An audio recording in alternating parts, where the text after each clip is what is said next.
The HGC rolls on here for 2017 finals as we continue into game number 3 of Fnatic going up against Team Freedom. Now, the big question is really, 1, where are we going? And 2, can Team Freedom win this out? Because if they do, that will be a major upset to start the tournament, Dread. I think the biggest thing to keep in mind is we've kept talking about Fnatic's been hiding. Strategy. So it's just more, do you awaken the beast and suddenly we see Fnatic actually bring out a strategy that's different than these comfort picks of old? Or are they going to say, that was a bit of a fluke, we just make 1 or 2 small adjustments, and we're still going to try and hide as much as we possibly can? Well, let's find out where we're going for the 3rd battleground here in this series, as Fnatic will be taking us to Infernal Shrines, Gilly. We pretty much had it narrowed down to Shrines, but it was trying to figure out who was going to pick it. If Fnatic would want to stick with first pick, or given that it's a best of 3, change things up and opt into their battleground. But this isn't a bad battleground, though, according to the record for Team Freedom, right, Grubby? Yeah, I mean, there's 2 components, right, Gilly? 88% win rate in the last HGC phase for Team Freedom. Their best map by win rate. But on the flip side, you're playing a map that has a lot of macro potential against one of the hottest, most experienced teams in the entire world, Fnatic. Do you think this is a good choice, Dreadnought? I've got to say, it definitely feels like Fnatic, right? yeah, it feels like a good choice for Fnatic. Anytime they can dance around Team Freedom, and Infernal Shrines really supports that playstyle. So I'm scared here for Team Freedom, but also optimistic because they proved us wrong with the Leo. All right, will Game 3 result in a major upset here in the group stage already for the HGC Finals, or will Fnatic plod on? We're about to find out. And another thing we will find out is whether Fnatic is shedding their skin, and if they're going to be showing their true colors, heretofore not shown yet. Preciously guarding their most jealously guarded secrets until such time as they are pushed to the brink. Keep in mind, this is the upper finals.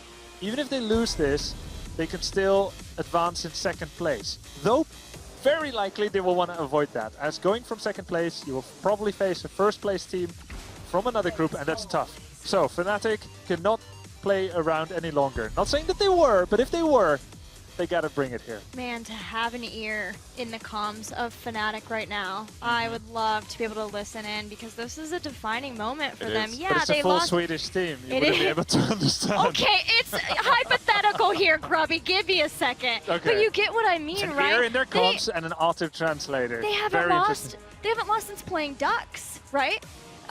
So if I have my auto translator, they haven't lost since playing Ducks. They made it all the way through Western Clash. They lost 2 games to Dignitas, and that was the only games they lost in all of the phase, but yet they went to the boot camp, and they said they weren't winning at the rate they're used to winning at a boot camp. And now they lose a game to North America. But it was with the strategies before, so I want to know, how composed are they? Does it shake you to lose a game when it wasn't your strategies that you planned for this? This has already taken longer than I was expecting. That's true. Yeah. Well, this is still very much the Fnatic that we've seen so far in this tournament.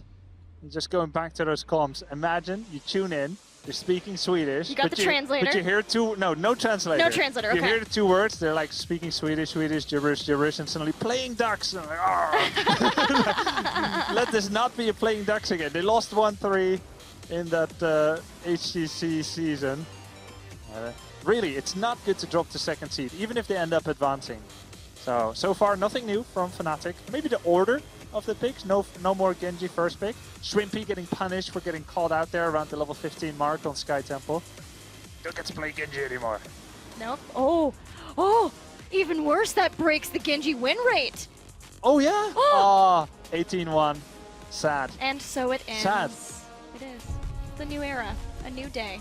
What are these next 2 picks, Dread? Hopefully a Leoric, and I know that seems a bit wild before That's the wild, secondary Dreadnought. ban. Let me stop you there. That's I actually really wanted to see that, just ultimately because the Sonya priority into the high Dahaka and macro being a focus with a double global picked up by Fnatic. I don't know if it's going to be comfortable for them to pick this later into the draft and focus on getting that macro and being able to match Fnatic.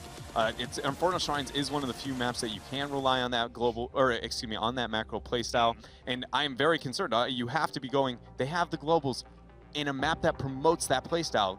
Freedom, and they have to find a way to force fights. Overall, the series we've seen so far from Team Freedom means that Oriel, ETC, Lucio are extremely heavy picks here for them going forward. People can extrapolate from this. Yeah, and they're gonna get abused by that in the bracket play if they end up making it to BlizzCon. Seeing collusion on Lucio 100% of the time is definitely something that everyone will be digging their talents into, dissecting them later on in the tournament. But for now, it's working.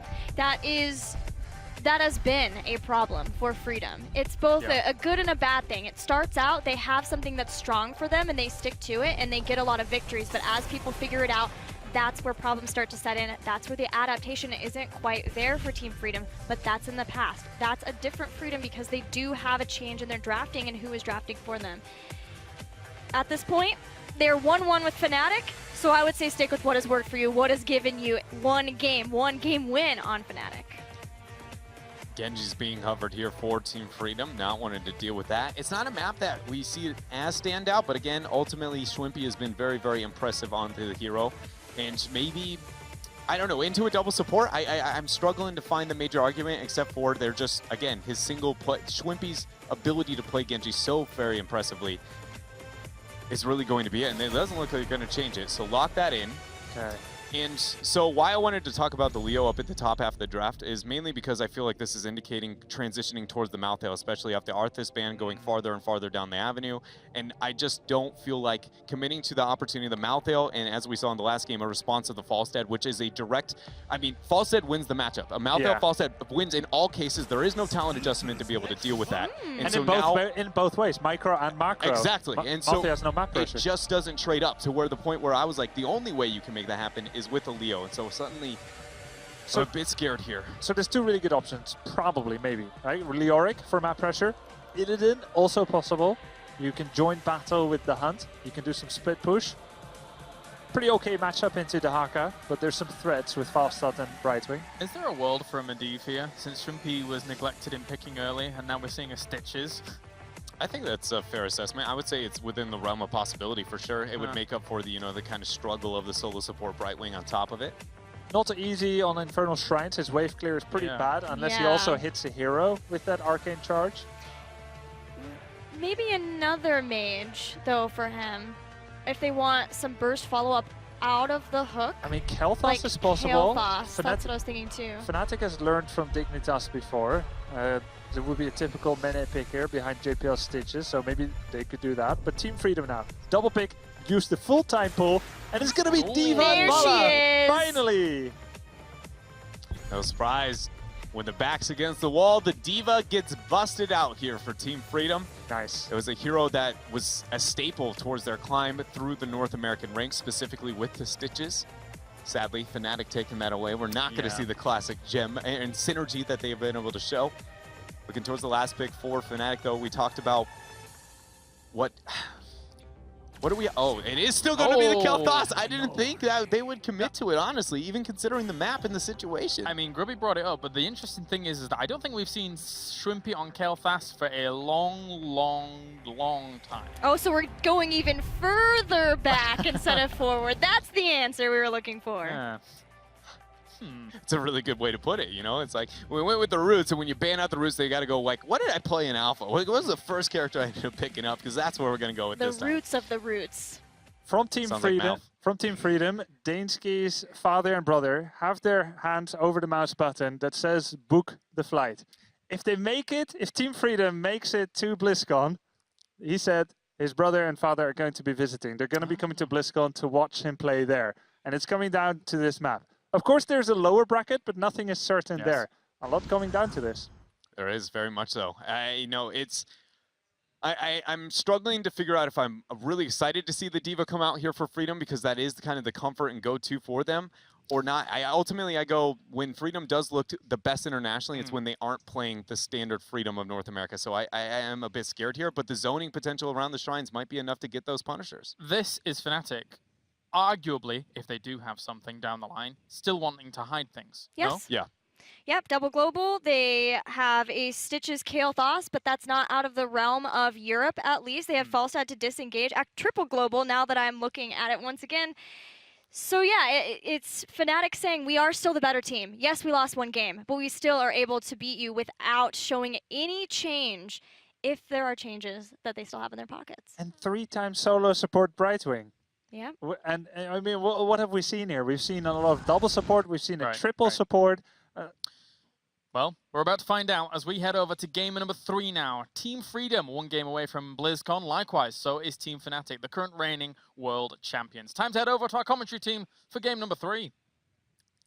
Team Freedom is here to play to win, but will they be able to handle Fnatic in an angry state if it even comes out?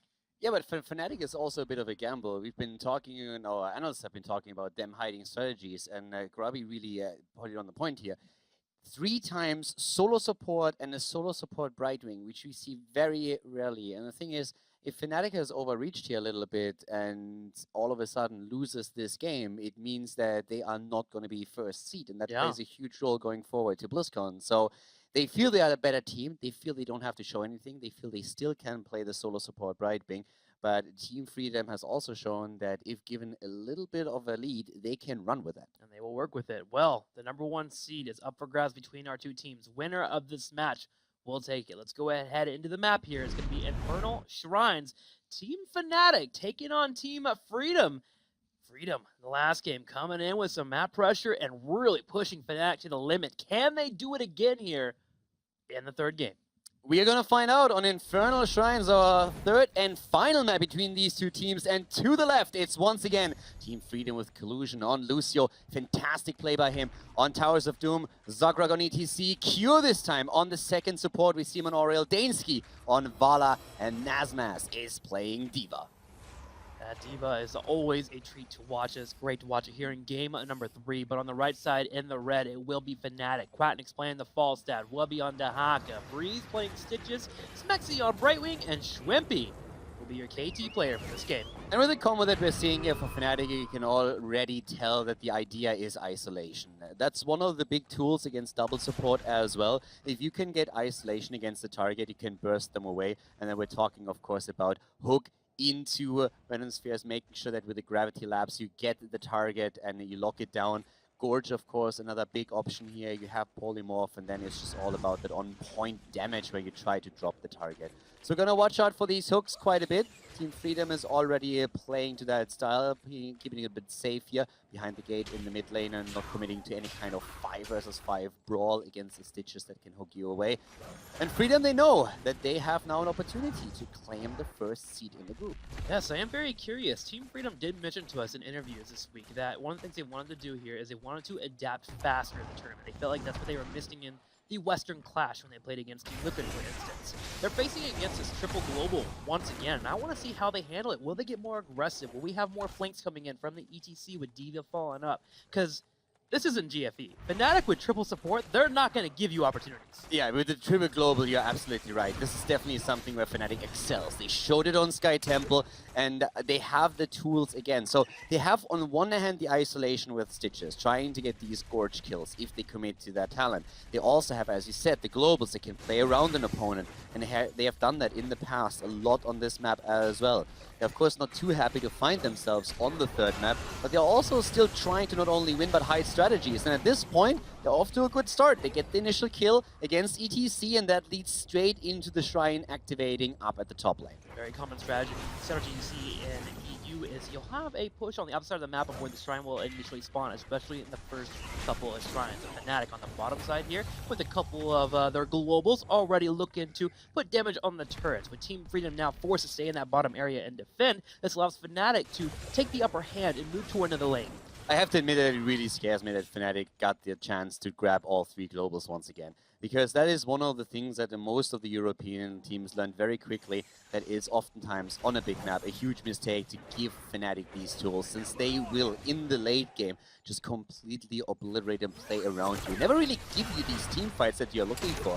And Fnatic already have up at the top lane Dehaka, who can go now for the stacks. Team Freedom is committing 1-2 heroes up to the top. Lucy is currently making the rotation into the middle, but that allows Fnatic to get some value at the bot lane. And the idea with the early Punishers is, of course, they are still quite weak, and they scale, of course, heavily into late game. But the idea is give up the early ones and instead take values to dropping structures on the off lanes. Yeah, you only need one person or one hero in that lane to bait it over and of course get it behind the fort and burn it down quickly. And Fnatic, knowing this, continues to push on forward. Now we did have D.Va on the top side. She's the one that will try to finish up that shrine as soon as she can. But if Fnatic were to get to level 7 and say that the number of minions killed was around 25-30, there's always opportunity if Fnatic could rotate up and try to steal it away. It's all about reading your opponent and how they respond. And so far, Team Freedom, they've responded pretty decently here. They're trying to match Fnatic and not lose out in points. And one of the tools that Freedom has for the... Oh, great Tokia against Dansky. But the follow-up was not quite there to lock the target down and drop it. But still a bit of a shock moment here for Vala. But what I was just about to say is that what we have for Team Freedom is a pretty cool tool for shrine control later on with the self-destruct that we have on D.Va. And that's going to be super important if you're trying to secure a late-game Punisher for your team. That it will be. Already here, Fusion Generator picked up a level 4. We'll be moving towards level 7 for Team Freedom. Looking over at Fnatic, nothing a bit too crazy here. Self-destruct happening up on the top lane, pushing forward and getting a little bit of damage on those turrets. I think Nazmus pulled that off as he may have gotten hit with a hook and was trying to retreat. But Breeze and Schwimpy are set up and primed to defend. Now the one thing to really point out here is that Team Freedom takes the first Punisher and Fnatic was willing to let this one go. But they haven't really gotten as much in return as they would have liked to. So Freedom has actually done a very, very good job dealing with this. Now, of course, the first Punisher is not going to do too much, but there's a tower that has been eliminated up at the top lane. Second one is about to fall. The gate has taken a lot of damage. So Team Freedom walks away with a slight lead in experience here. But it's especially the later mid-game and the late game where those globals are going to play the biggest role. For isolation, I would argue that Team Freedom on the left side, they've shown in the past that when they're running a D.Va composition, they're actually very solid in team fights when we move towards the late game. In fact, there were many times at the Western Clash where they would be behind 2 to 3 levels, and they would find a way in that late game to find the perfect bomb, go in for the kill, and then of course move forward with the team fight. So Fnatic, while they have that isolation, those global controls that we expect them to do well with, they still have to keep an eye out for Team Freedom. This is their bread and butter when it comes to team fights. One of the things that Fnatic has always excelled at is when they play with globals, the coordination that they have, and they have to show that here. Since we had Team Freedom with a lot of very disruptive forces on the last map that they were able to win, and they can use the tools here once again. Fnatic has to show later on that they have the global coordination to really just stack these abilities, stack the cooldowns, and turn these fights. And that's something that they need to do if they want to win that map. So it is definitely going to be, or it could be, a rough game, but so far, both of the teams very respectful. We have a single kill. Yeah. That's the one that we saw earlier, but outside of that, not really a whole lot of progression happening. Both teams are completely happy to commit towards the mid game when we have the level 10 abilities ready. Neck and neck in experience. A little bit more damage done to Team Freedom in terms of turrets here on the bottom side, and finally their fort as Fnatic steps forward. I would argue that Fnatic's been a little bit more forward on the battleground compared to Team Freedom, but with 10 hitting soon for both of our teams, we should see that change up slightly. Already Team Freedom grabbing the mercenaries on the left side to get that top lane pushing in so they can focus on the shrine that is actually spawning in the next 10 seconds. My eyes are really on the level 10 on the side of Stitches. If you commit to Gorge, you can go for these isolations that we talked about earlier. And with Brightwing, Emerald Wind, and also False and Mighty Gust, it's what I would expect, and they commit to it. You could have made an argument for Putrid Bile to try and gain more control over shrines, but that would already tell your opponent that you're willing to teamfight. And I don't really think that the emphasis for Fnatic is going to be the teamfights. They are able to take them, but it's isolation that it's more important. Great reaction here by Oriel after the hook. Incredibly well done by Cure. Here comes the Gorge. ETC in the meantime jumps into the backline. Here is Nazmas trying to escape already. A little bit of pressure onto D.Va as she jumps out, and Fnatic is still pushing forward, trying to get a second hook in. This time against ETC, the follow-up track is there. Lucio dropping the shields here. Shrimpy in a bit of trouble, but able to walk back out. And Team Freedom has been able to get on the fight here from Fnatic. Fnatic was wanting to get a pick there in that entire fight. With multiple heroics being used, we were able to see Team Freedom back up. And now when D.Va is able to get back into mech form, she'll be able to have a bomb available, which means this shrine 100% is going over to Team Freedom, and Fnatic will have to set up for defense. They go for the consolation prize. Mercenaries in the middle, mercenaries in the bottom, and they'll set up for defense afterwards. The Aegis on Oriel was absolutely fantastic. That was exactly what they needed there. If the Gorge hits Oriel, then I don't think there's any way they can save her. Even with ETC jumping into a stage dive, I don't think this would have been an option.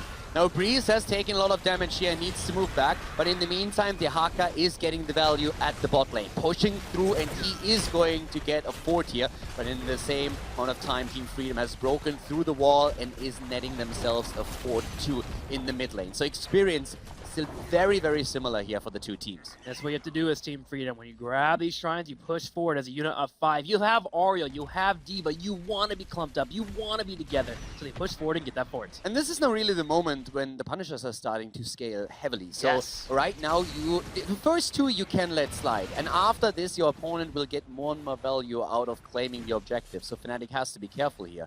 What they did after the push at the bot lane is move the Haka to the top together with Quacknix to try and capitalize on the slower rotations of Team Freedom by dropping a few additional structures. And that's exactly what we're seeing here.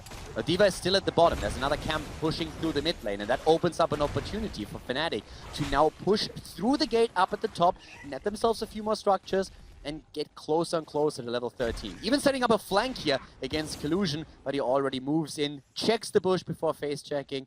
Well done here. Make sure that he doesn't get picked off. And Team Freedom and Fnatic will hit level 13 at the same time. They are very, very close to hitting that 13. ETC is in the bottom lane. Should be able to scurry away, but Fnatic is looking for a flank here.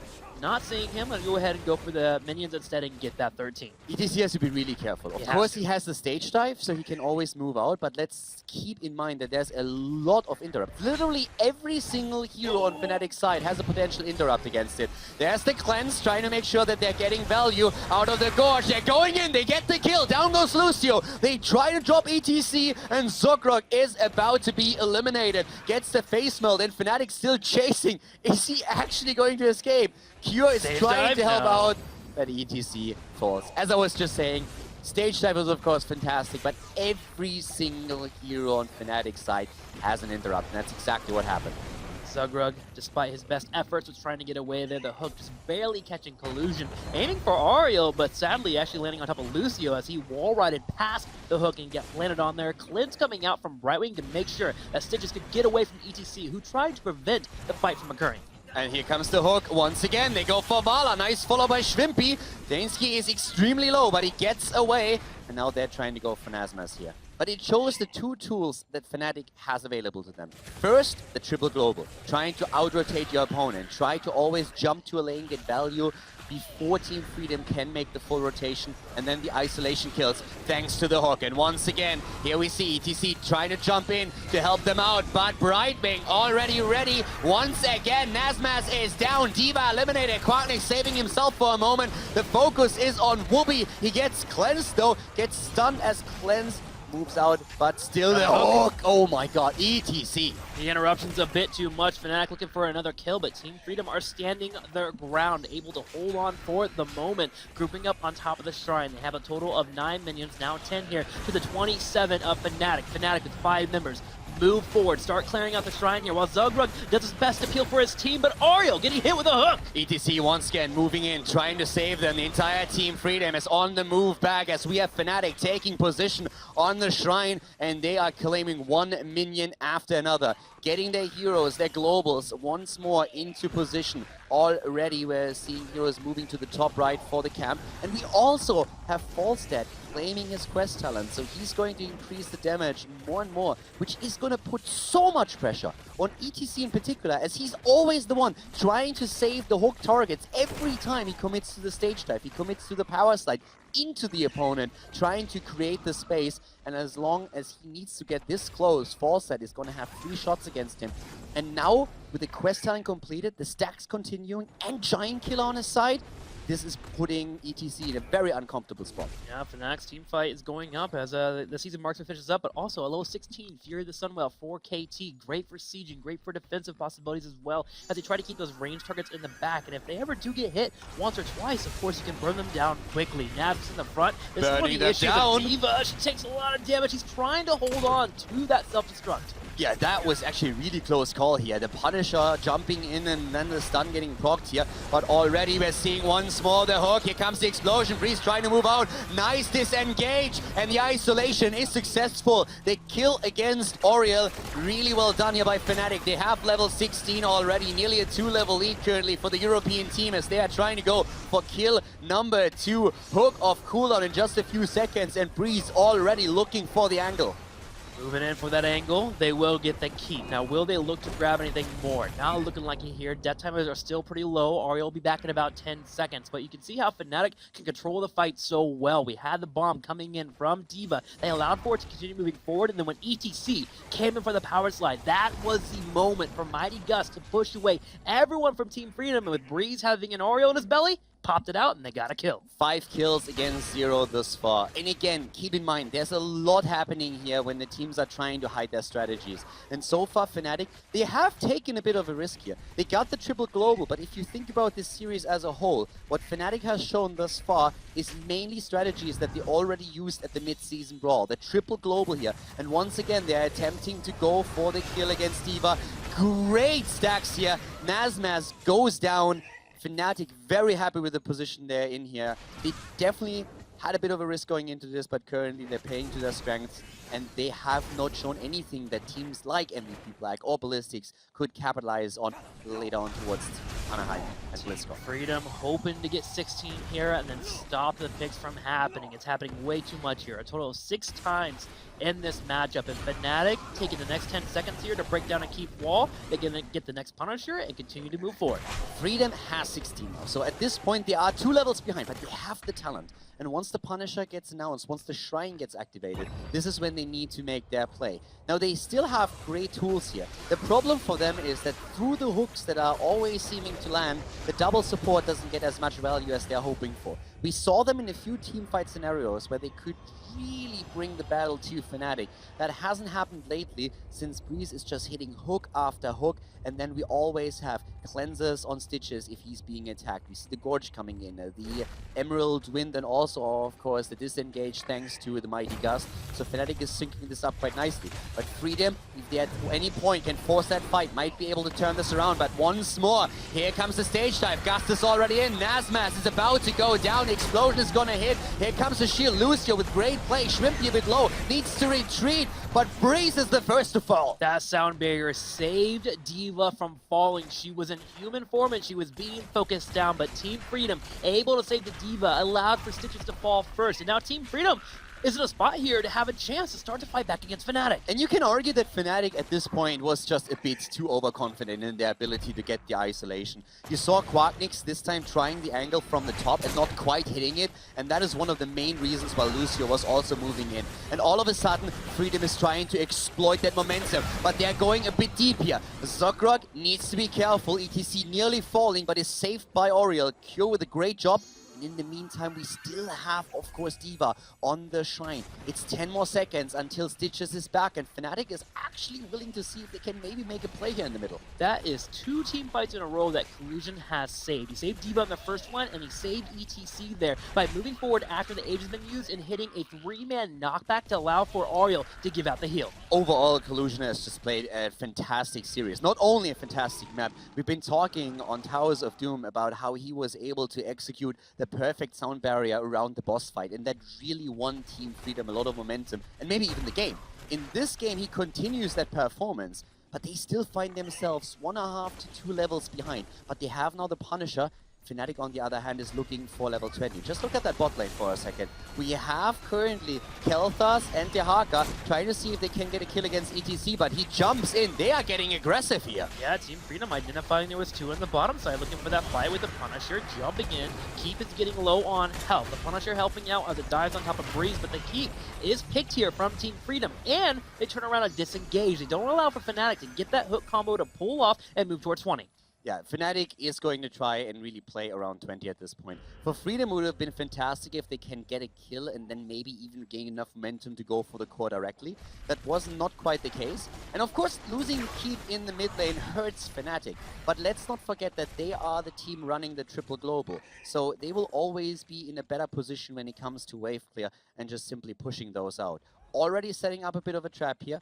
Half a level until they hit their Storm Talons.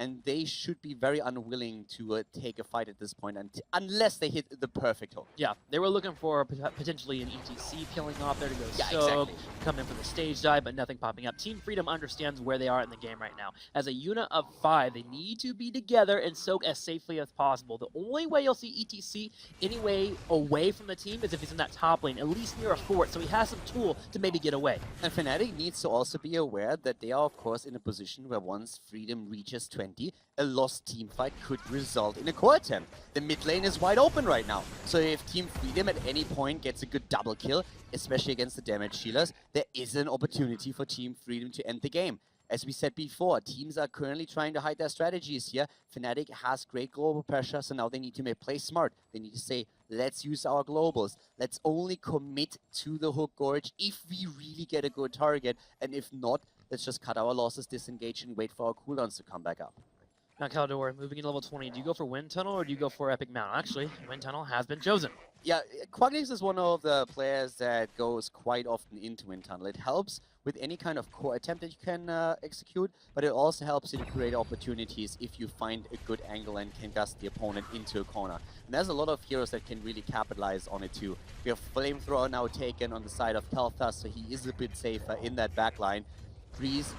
Survivability is something I could see here, but holding back for the potential Team Gorge, that's actually also interesting since we could see a core attempt of Fnatic at any point, and then you buy enough time for your team to do damage while the opponent can't attack you. Well, Team Freedom are attempting to mow down as many minions as they can. Only 19.5 experience towards level 20 of Fnatic. Fnatic instantly starts a shrine here, working on the Punisher. Team Freedom moving forward, trying to delay as long as they can. It's the worst lane for Team Freedom, for the Punisher to spawn, because this is the lane where they don't have any to keep anymore. Here comes the attack, isolation, they isolate ETC, and they get the kill. The Wind Tunnel buying the time that they needed. Quagnix with a perfect angle. They go in once again. Here comes the second dragon, down goes Oriel. Quagnix looking for more here as he goes straight for Dansky. Dansky's low on health. That is 3 targets down here for Team Freedom. Collusion hoping to dance. It's only him and Nazmus against the rest of Fnatic, and it is looking dire here as Nazmus gets focused down, and finally D.Va should fall here. Finally 4 members down here for Team Freedom, and Fnatic